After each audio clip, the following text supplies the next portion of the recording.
I want a clean fight. Ready? Yeah.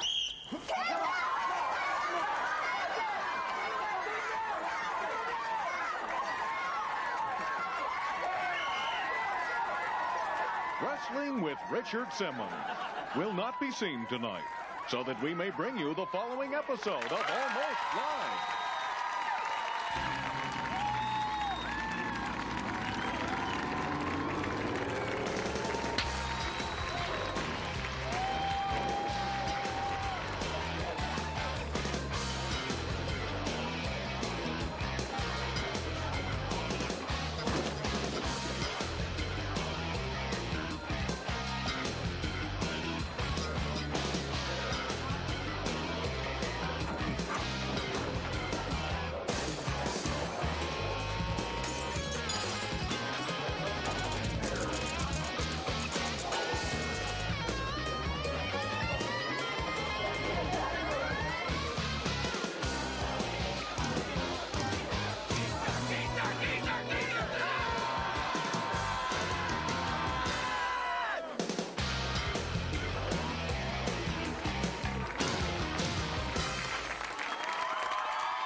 So much.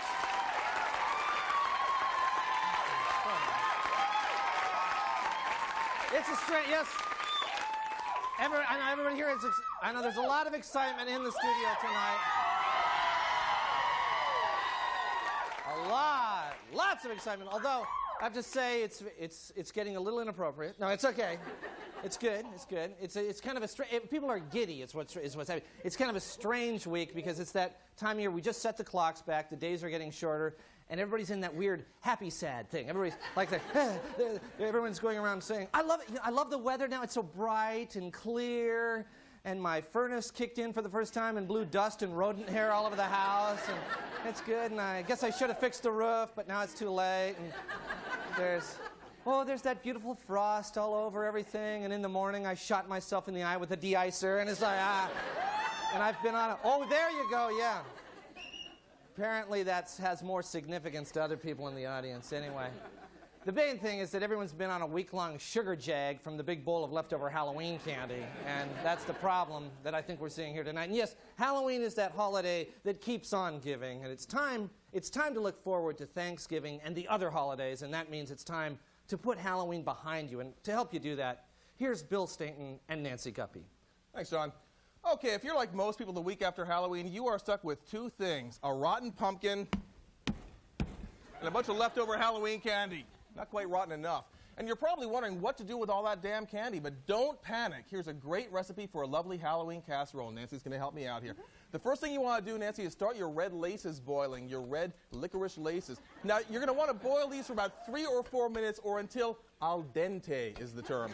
Now, while that's cooking, let's make a simple base, shall we? Just mix together all your bulk chocolate, your Milky Ways, Almond Joys, Snickers in a large mixing bowl. Be sure to mix in with a healthy amount of Hershey's chocolate syrup. You're going to need that for bonding, Nancy, a whole big helping. And don't be afraid to get your hands in there. You got to feel the meal, Nancy. Feel the meal. Okay. Now, if you've got any Tootsie Rolls or Big Hunks, you're going to need to tenderize them first because they can be a little tough. Okay. Next, fold in a cup of Whoppers. It's pretty easy because they come in these handy milk carton thingies. If you don't have Whoppers, you can substitute in Milk Duds because they're practically the same damn thing. Now stir it all up. Can you smell that? Smells great, huh? Yeah. Looks dull though. Needs some color, doesn't it? So we're going to add some braised Skittles. Just heat the Skittles in a saute pan with a splash of red wine. Heat the Skittles in there, see? Splash of wine until they're heated through. Okay, let's put this all together now, shall we?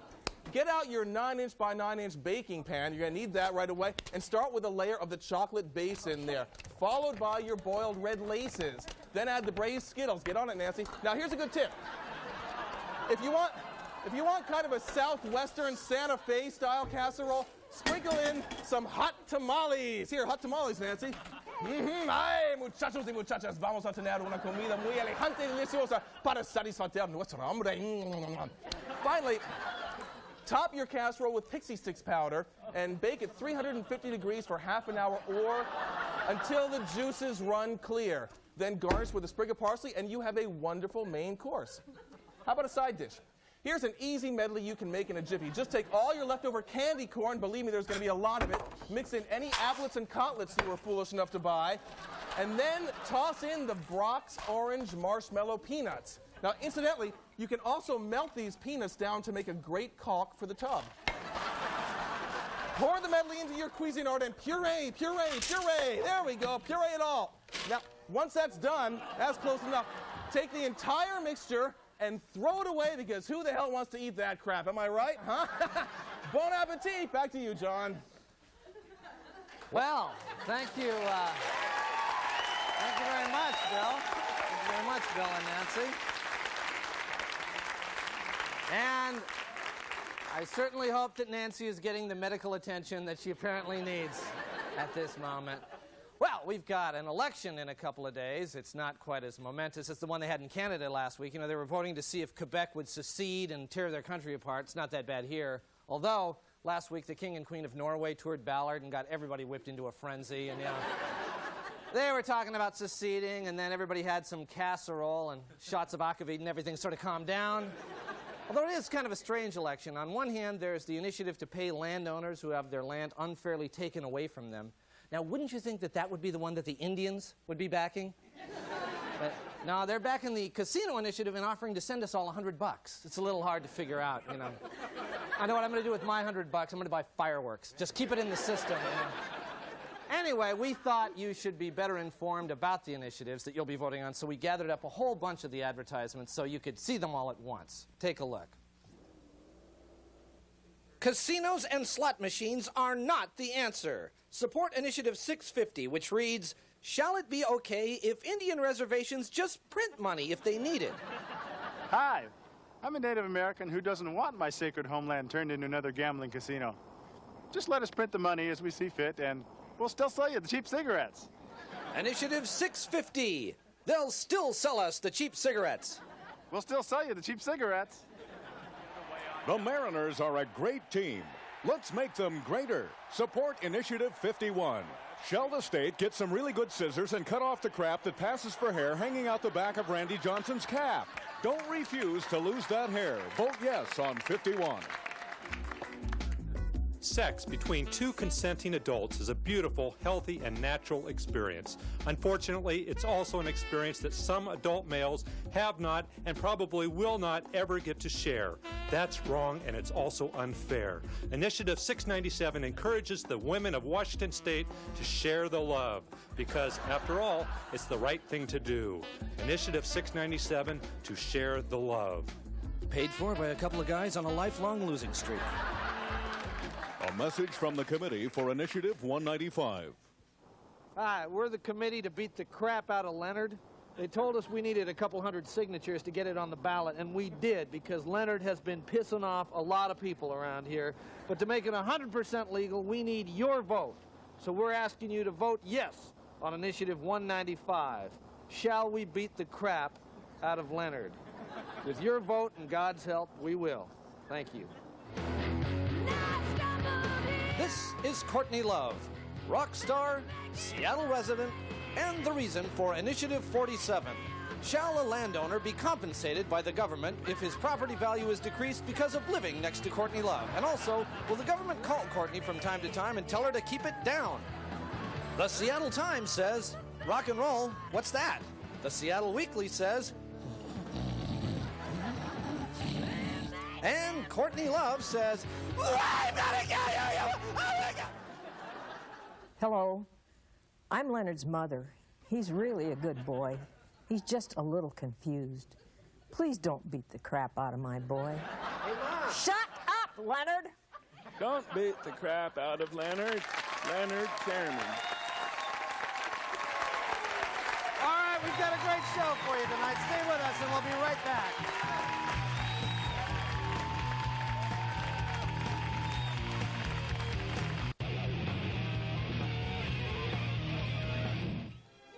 PBS presents It's the Arts, a conversation with Harper Putnam, America's least successful playwright. My first play was about what happens when you start compromising your principles to get ahead, or as we called it in those days, selling out. And I thought it was pretty good, but for some reason, nobody came. That first play was called Sold Out. It broke off-Broadway records for low attendance. In fact, it had no attendance at all. I even went outside the theater to beg people to come in, and they'd get mad, and they'd say, no, it's sold out. And I'd say, yes, it's sold out, and it's very good. And they'd say, why are you teasing us by saying it's very good when we know it's sold out? And I'd say, why? Have you already heard a review? And then about that time, they'd hit me with their umbrella. Harper was devastated, and knowing his next play had to be good, spent 5 years writing what he hoped would be his masterpiece. Finally, it was ready. A personal allegory about people who shut down their emotions to avoid being hurt. He called it Closed for Remodeling. And again, failure. I thought Closed for Remodeling was my best work. I thought, this is my play. And so rejection just made it that much worse. And it made me think, maybe they're right. Maybe my plays do stink. And they always say, write what you know, so that's what I did, but that didn't work too well either. That next production was called Really Bad Play. The problem with Really Bad Play was that it was too self-absorbed, I guess. So for the next one, I decided to take on some important world event, and that's why I decided to write about Candy Smith. Candy Smith was a political prisoner in Ireland, jailed because of her links with the IRA. Harper wrote a scathing satire calling for her release, a play which he called Free Candy. It was a hit. That is, it was a hit on opening night, as the theater was packed. But then, there was trouble. About 10 minutes into the first act, the crowd started getting kind of restless, and they started shouting, "Free candy! Free candy! Free candy!" And I finally had to go on stage and say, look, I'm glad that you get the message of my play here, but could you please, quiet down so the play could continue? And that worked for a couple of minutes, but then they started rushing the stage and yelling, "Where's the candy? Where's the candy? Where's the candy?" And I told them, well, the candy's in Ireland, or haven't you been listening? And for some reason, that made them even madder. And they burned down the theater. After that, Harper fell into a deep depression. Convinced his work was no good, he took the only job he could find, working in a grocery store, putting dents in cans of tomato soup. But then one day I couldn't take it anymore. And I walked up to the store manager and I said, "Damn it, I'm a writer." And he said, "I thought I recognized you. You're that guy who wrote Free Candy. So when am I going to get mine?" I still don't even know what he was talking about. Harper left the store and started writing in a frenzy. In 1 year, he produced a dozen plays, including No Shows, This Space for Lease, and Lice Fumigation in Progress. Each was less successful than the last. So now I'm old and I don't have much time left. But I am working hard on one more play. It's the story of my life. It's a reminder to the world that no matter how down you get, if you believe in yourself, things will finally turn around. I call it the happy ending. Unfortunately, Harper died shortly after that interview, and his bitter heirs changed the name of the play to Bomb in Theater, Stay Away. This has been It's the Arts. Please join us next week.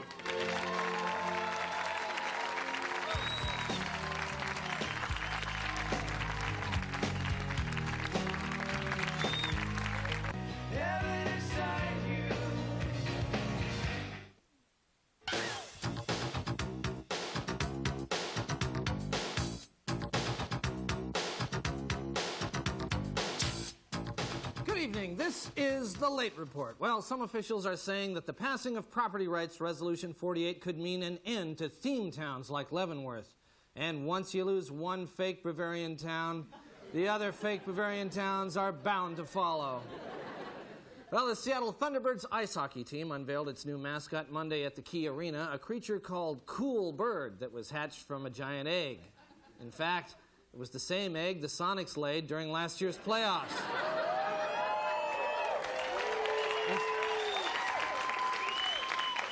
Incidentally, the Sonics unveiled their new uniforms at a fashion show at the Key Arena Wednesday night, and I think we have a clip of that. Oh, yeah.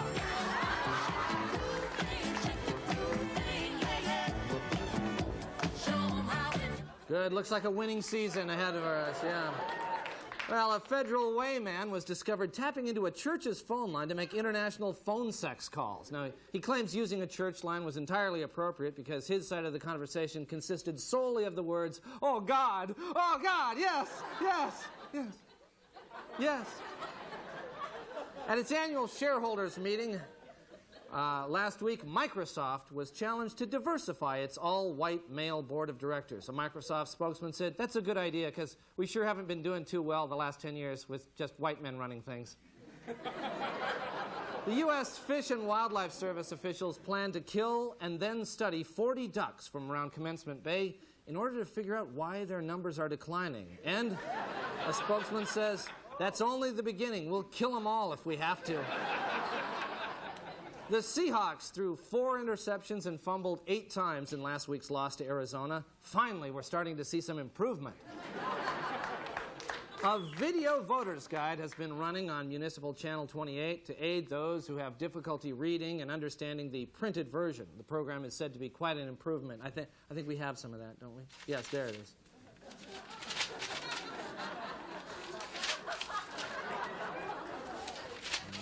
Well, that's bound to be a big help.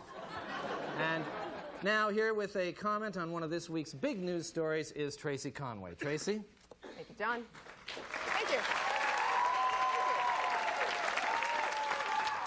You may have seen this week that cute little squirrel named Walla Walla in the news. See this little picture of him here? Isn't he darling? Oh. Well, he stowed away on a mail barge from Seattle to Alaska, and then he was returned to Washington and set free in the woods. Now, who paid for this? We did.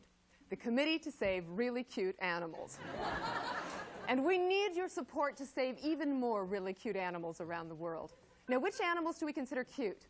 Well, squirrels are cute, and baby seals are really cute, and koala bears, probably the cutest of the cute. But what about animals that aren't so cute? That's where our sister organization comes in. They're called the Committee to Kill Ugly Animals. You see, now if an animal isn't cute, it's probably ugly, and we should kill it. This includes most bugs, all mollusks, bats, and lizards. Now, you want an easy way to tell? Well, if it has big, cute brown eyes, then you should save it. If it has weird, slitty eyes, then stomp on it. So, clubbing a baby seal, that's a no-no, but clubbing a snake is okay because their eyes just aren't that adorable. Oh my God, a spider. I really hate spiders.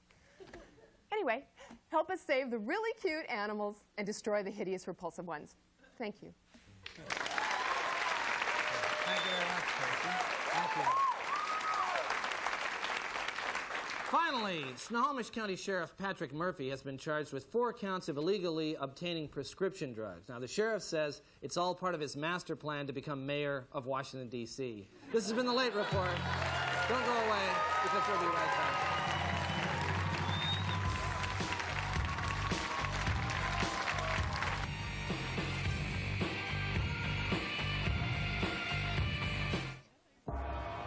Assassins, the film with Stallone and Banderas. Filmed on location in Seattle. And capturing the true flavor of the Northwest like no film before. This won't be a problem because we'll bring in a lot of fill dirt and we'll still be able to have a real good horse racing facility here. Unlocking Seattle's darkest secrets. I'm telling you, you are wrong. Because there is no way that Gertrude is a man. But it's true.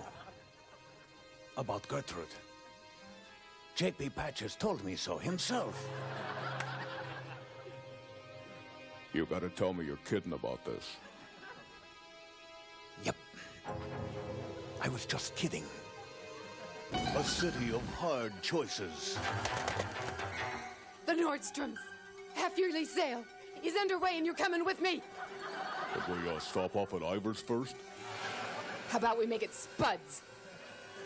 A city of temptations. Still on! I've got Frangos! Yummy, yummy, yummy! Come and get them!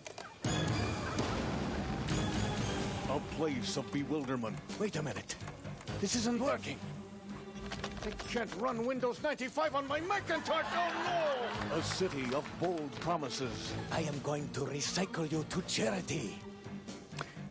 You must be the one they call Cook. Sea assassins. But I don't want to ride Metro! Hanging on in the movie theaters for about another week or so. Well, that's just about all the time we have for this week's Almost Live, and we'll see you next week, and bye-bye.